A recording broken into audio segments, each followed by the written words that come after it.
किसी भी एनिमी के ऊपर परफेक्ट एम लॉक करने के लिए तुम्हें ये 5 मिस्टेक्स को करना आज से ही बंद करना होगा। ये 5 मिस्टेक्स में से एक ऐसा मिस्टेक है जो कि सबसे बड़ा रुकावट है तुम्हारे वन टैप हेडशॉट मारने में। अगर तुमने उसे सॉल्व कर लिया तो तुम बहुत बड़े प्रो प्लेयर बन सकते हो। देखो यार, मैं हूँ इंडिया का नंबर 1 स्ट्रीक प्लेयर, इसलिए मैं कह रहा हूँ आज की वीडियो बहुत डिफरेंट बताने वाला हूँ बाकी सारे यूट्यूबर से हटके, तो एंड तक देखते रहना। मिस्टेक नंबर 1, ये मिस्टेक बहुत ही कॉमन है जो कि सब लोग करते हैं। किसी भी एनिमी के ऊपर पहले फायर कर देना और उसके बाद हेडशॉट पड़ जाता है, चाहे वो लॉन्ग रेंज में हो या थोड़ा मिड रेंज में भी हो, वहां पे भी तुम पहला गोली मारते हो तुम मर जाते हो। लेकिन सच बात तो यह है कि इसे रोका नहीं जा सकता, लेकिन एक चीज तुम इसको कर सकते हो बचने के लिए कि सबसे आसान तरीका है तुम सभी लोग सामने वाले को पहले फायर करने दो। अब तुम इस क्लिप में ध्यान से देख सकते हो कि मैं उस बंदे का वेट कर रहा हूँ फर्स्ट फायर का, थोड़ा सा मुंह इधर करके। जैसे ही वो करता है मैं उसको एक हेडशॉट मारता हूँ, आधा ही लगता है, लेकिन मैं वापस से वही करता हूँ, उसे पहले फायर करने देता हूँ और उसके बाद मैं मारता हूँ, जिसका मुझे फायदा मिलता है सीधा हेडशॉट। देख रहे हो, सामने वाला मिस्टेक करने लग गया। क्या सोच है रे तेरी।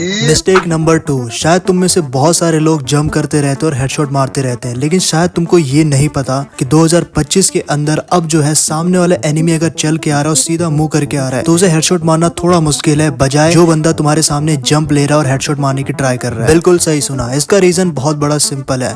अगर तुम सभी लोग क्लोज रेंज में जंप लेके हेडशॉट मारने की ट्राई करते हो तो हो सकता है वहां तुम बच जाओ, लेकिन कोई भी एनिमी अगर इतने डिस्टेंस से तुम्हें हेडशॉट मारने की ट्राई करता है तो उसमें एम लॉक होना बहुत आसान है। देखो, मैं तुम्हें ट्रेनिंग में समझा देता हूँ। अगर तुम इतने डिस्टेंस से हेडशॉट मारने की ट्राई कर रहे हो तो इस डिस्टेंस में बहुत ज्यादा चांसेस है सामने वाला एनिमी हेडशॉट मार दे या तुम मार दो उसके ऊपर। तो समझ रहे हो ना, अगर डिस्टेंस है तो भाई एम लॉक आसानी से हो जाएगा। मिस्टेक नंबर 3, तुम सभी लोग फर्स्ट फायर भी बहुत अच्छी तरीके से कंट्रोल कर रहे हो और जंप हेडशॉट भी अच्छी तरीके से कंट्रोल कर रहे हो, लेकिन फिर भी हेडशॉट इस तरीके से नहीं लग रहा। रीजन सिंपल है, सेंसिटिविटी भाई लोग। सेंसिटिविटी बहुत ही इंपॉर्टेंट है। रेड डॉट को 200 रख लो, 2x स्कोप को भी 200 रख लो, 4x स्कोप को भी 200 रख लो, स्नाइपर स्कोप को भी 200, सब 200। सिर्फ जनरल को छेड़ना है। फॉर एग्जांपल, मैंने अपने जनरल को पिछले 3 सालों से 144 के ही ऊपर लटका रखा है, यानी कि ना ही मैं 143 करता हूँ ना ही मैं 145 करता हूँ। 144 तो 144 पिछले 3 सालों से, बात सिंपल सी है। अब मैं तुम्हारी सेंसिटिविटी जो है तुम्हारे डिवाइस के हिसाब से मैंने स्क्रीन पे दे दिया है। अब देखो, ये जो मैंने सेंसिटिविटी दी है पूरी तरीके से एक्यूरेट नहीं है। मान के चलो मैंने किसी डिवाइस के लिए 100 सेंसिटिविटी दे रखी है सिर्फ जनरल की, तो जरूरी नहीं है कि 100 पे तुम्हारा हेडशॉट बहुत अच्छे से लगने लगे। तो हो सकता है तुम्हें जो है ना थोड़ा सा बढ़ाना पड़ जाए, जैसे कि +5 कर लो, ताकि तुम्हारा जो है ना हेडशॉट जो है जाके वापस ट्राई करोगे तो ज्यादा लगेगा। तो तुम खुद से भी बना सकते हो, लेकिन हाँ इसी के आसपास रहेगा तुम्हारा सेंसिटिविटी, इससे ना ऊपर जाएगा ना नीचे जाएगा। 10-5 ऊपर जा सकता है, इससे ज्यादा नहीं। और अगर तुम सभी लोग 10 कमेंट करोगे अपना डिवाइस का नाम लिख के तो मैं तुम्हारे लिए पेड सेंसी दूंगा, वो भी फ्री में, सिर्फ तुम्हारा भाई देगा। बस करो कमेंट। मिस्टेक नंबर 3, जो कि बहुत ही कॉमन मिस्टेक है, तुम सभी लोग अल्ट्रा में हमेशा खेलते रहते हो। देखो, नो डाउट अल्ट्रा में हेडशॉट बहुत ज्यादा लगता है, इसलिए 4GB रैम वाले प्लेयर भी अल्ट्रा में खेलने की ट्राई करते हैं। मैं पर्सनली कहूंगा कि अगर तुम्हारा डिवाइस 6GB रैम तक और इससे नीचे गए तो प्लीज अल्ट्रा में मत ही खेलो, स्टैंडर्ड में भी मत खेलो। सीधा सी बात है, स्मूथ में खेलना स्टार्ट करो, तुम्हारी सेंसिटिविटी ऑटोमेटिकली हाई हो जाएगी। और अगर तुम्हारी सेंसिटिविटी हाई हो चुकी है तो डेफिनेटली तुम ज्यादा हेडशॉट मारोगे और ज्यादा लंबे टाइम तक गेम खेल पाओगे। जहां तुम 4 घंटे में बैटरी पूरी लो कर देते थे, सिर्फ 8 घंटे में तुम्हारी बैटरी लोगे कि लगातार गेम खेलोगे। तो यानी समझ रहे हो, स्मूथ में खेलने के बहुत फायदे हैं, बहुत ज्यादा फायदे हैं, लेकिन कोई भी इस बात को नहीं समझता है। मैं खुद स्मूथ में खेलता हूँ ज्यादातर टाइम। मिस्टेक नंबर 4, अब तुम में से बहुत सारे लोग कॉमनली मिस्टेक करते हैं कि जहां तुम सभी लोग क्विक वेपन स्विच को ऑफ करके मारने की ट्राई करते हो, यानी कि तुमने किसी के ऊपर गोली मारी और रिलोड कर ली। अब यहाँ पे देख सकते हो कि मैं एक बंदे को गोली मारूंगा फॉर एग्जांपल ट्रेनिंग में, जैसा कि तुम सभी लोग करते हो, और यहाँ पे मैंने स्विच मारने की जगह पे रिलोड मार लिया और मैं पीछे मुड़ गया, तो ऐसे में हेडशॉट नहीं लगेगा, पहले ही बता देता हूं। अगर तुम किसी भी एनिमी के ऊपर जाते हो और हेडशॉट मारने की ट्राई करते हो रिलोड के साथ, तो चांसेस वहाँ पे बहुत कम होते हैं कि हेडशॉट लग जाए। लेकिन वही अगर तुम वेपन स्विच का यूज करते हो या फिर वॉल का, या स्विच कर लेते हो किसी हिसाब से, तो हेडशॉट तुम्हारा लग जाता है कुछ इस तरीके से। देखो, करना क्या है, सिंपल सी बात है, तुम्हें सेटिंग्स में जाना, क्विक वेपन स्विच को ऑन कर लेना है ऑफ। देखो, वेपन स्विच बटन इतना ज्यादा यूजफुल है कि तुम्हें वॉल लगाने की भी जरूरत नहीं है स्विच मारने के लिए। सिंपल सा गोली मारो और वेपन स्विच करो, तुम्हारा हेडशॉट लग जाएगा दूर से भी, जंप लेके भी और मिड रेंज में भी, तो एक बहुत बड़ा बेनिफिट देता है। मिस्टेक नंबर 5, बहुत ही कॉमन मिस्टेक, वो है कॉम्बिनेशन। अगर तुम सभी लोग अच्छा कॉम्बिनेशन के साथ 1v1 नहीं खेलते या वन टैप नहीं खेलते हो तो शायद तुम्हें पता नहीं है, तुम्हारे हेडशॉट लगने के चांसेस 30% नीचे गिर जाते हैं। ये मेरा पर्सनल एक्सपीरियंस है। देखो, ये मिस्टेक करना बंद करो। जो मैंने स्क्रीन पे दे रखा है कॉम्बिनेशन, इसे लगाओ। इसमें आलोक है और कैली है और वुल्फर है। ये 3 चीजें बहुत ही ज्यादा मूवमेंट स्पीड बढ़ा देते हैं और हेडशॉट लगना भी बहुत बढ़ा देते हैं। अब मैं समझाता हूँ कैसे। देखो, इस कैरेक्टर में एक चीज और है, वो है कैरोलिन, और ऊपर से आलोक भी है। तो आलोक जैसे ही ऑन करोगे तुम्हारी मूवमेंट स्पीड बढ़ जाएगी। साथ में कैरोलिन की वजह से हाथ में शॉटगन पकड़ने की वजह से हेडशॉट ज्यादा लगते हैं, बिकॉज मूवमेंट स्पीड बढ़ जाती है। और साथ में यहाँ कैली भी है, तो मूवमेंट स्पीड ज्यादा रहेगी तो सामने वाले पे हेडशॉट तुम ज्यादा मार सकते हो इस कॉम्बिनेशन के साथ। बहुत सिंपल सा फंडा है। और वही तुम अगर ऐसा वैसा कॉम्बिनेशन लेके खेलते हो तो भाई हेडशॉट तुम्हारा 30% कम लगेगा। अगर तुम्हें बाकी प्लेयर से 3 से 4 कदम आगे रहना तो सब्सक्राइब कर सकते हो।